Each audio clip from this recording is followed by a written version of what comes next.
Sora,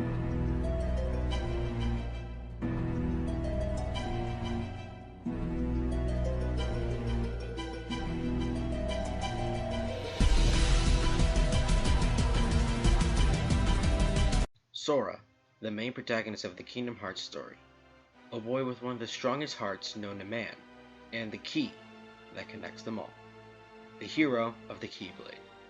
Playing through the story of Kingdom Hearts, it's a common fact that Sora was never intended to wield the Keyblade, and it was meant for Riku.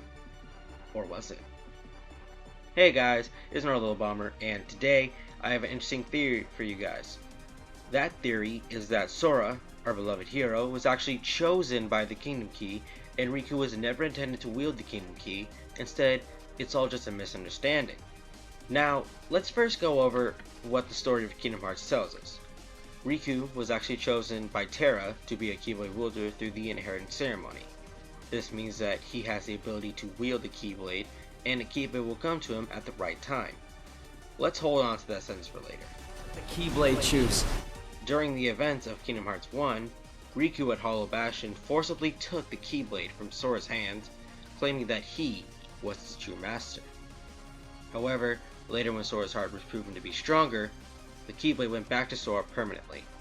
Later, during the events of Kingdom Hearts 2, Riku got another Keyblade called the Way to Dawn, which is suited to his style of walking between light and darkness. Sora, on the other hand, did not go through an inheritance ceremony, but rather a meaningful event sharing his heart with another. After Ventus defeated Vanitas, his heart was once again damaged and needed shelter. Sora's heart answered the call, since they were already once connected due to Sora's heart saving Ven's life on his birthday. Because Sora is housing the heart of a Keyblade wielder, he obtained the ability to wield a Keyblade, but he can't get a Keyblade of his own. Not like the inheritance ceremony. Riku. During the events of Kingdom Hearts 1, when Destinias is falling into darkness, Riku was lighting the darkness in his heart, while Sora was resisting. At that moment, when both Sora and Riku were being taken by the darkness, a flash of light appeared, and the Keyblade appeared before Sora, saving him, but Riku was gone. So now, let's dive into the theory.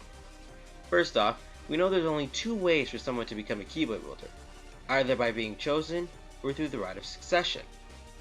I believe that the Kingdom Key wasn't a Keyblade that was to come through succession, rather a Keyblade that would choose an owner best suited for it, and it chose Sora.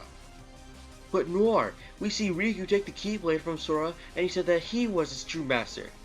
Well, yes, Riku did take the Keyblade, but it wasn't because he was its true master. Riku just had a strong enough heart and the ability to wield the Keyblade, and I believe his ability to wield the Keyblade was stronger than Sora at that moment due to the fact that he was chosen to be a successor while Sora was just carrying somebody else's heart. And this moment wouldn't be the first or last time we see someone take or keep the Keyblade from its owner and it being used by someone other than the Keyblade's wielder. The first time we see this is in Traverse Town when Sora and Riku reunite for the first time.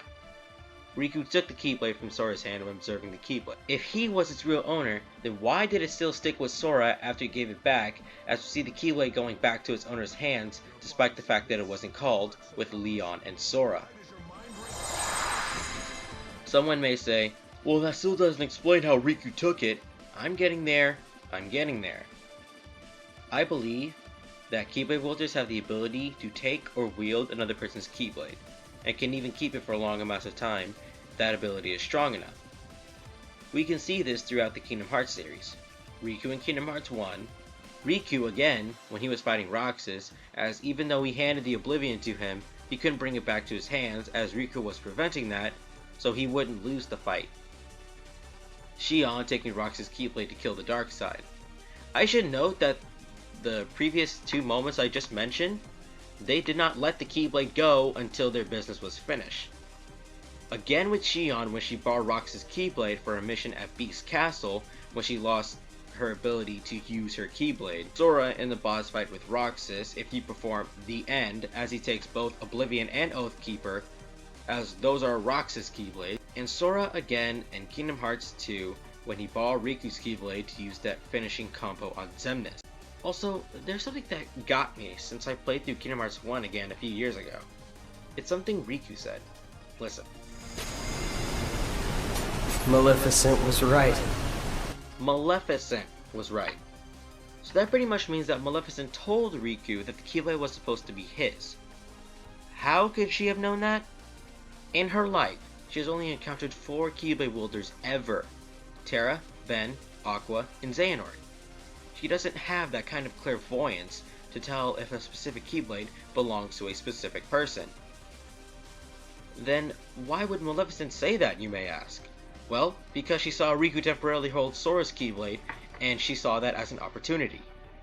Remember, Maleficent is a cunning person, and most likely thought that if Riku can take the Keyblade again and say that it's his, Sora will no longer be a problem. And this is most likely the reason why everybody says that the Kingdom Key was meant for Riku. Also, let's look at what the Kingdom Key is. It's the Keyblade tied to the Realm of Light. And bring back a statement we had earlier. A Keyblade will go to a successor at the right time.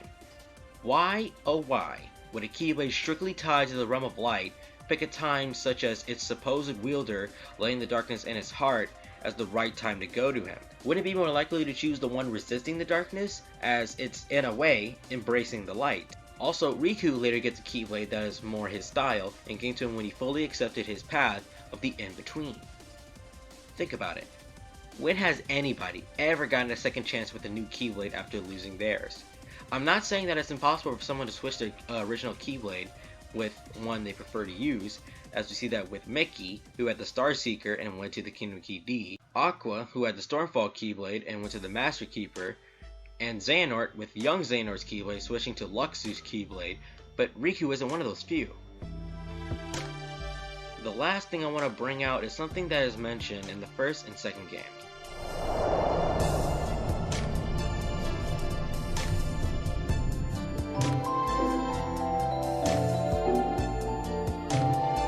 And the key that connects them all is you, Sora. You are the key that will open the door to light. Why, you're the key that connects everything! There is a quote-unquote key, a key that will save us all. He is the one that will open the door. He is the one that will open the door to light. He is the key that connects everything. That's why the Keyblade chose Sora. He is the one destined to help everyone and open the door. Someone may say this about the first line. Oh well, Mickey's just talking about the Keyblade, but just being vague. Well, remember, Dawn and Goofy were present in Birth by Sleep, so they should know what the Keyblade is, considering they met Van and Aqua and know Jensen and Mickey as Keyblade Masters. I'm sure in the letter Mickey was saying there's a special Keyblade that will surface, and it is one of the 2 Keyblades that are needed to close the door to darkness. And since Mickey was going for the Kingdom Key D, they needed to find the other Kingdom Key. Now, I'm not saying he was saying all that specifically in the letter, but that was pretty much what he had in his head. Well guys, that's been my quick theory on the Kingdom Key and how it was meant for Sora. Tell me if you like it, if there are any plot holes in that or whatsoever. Please let me know. I also plan to do other theories. I have a bunch in my head. So yeah, don't forget to rate, comment, subscribe. This has been Nora Little Bomber, and I'm out.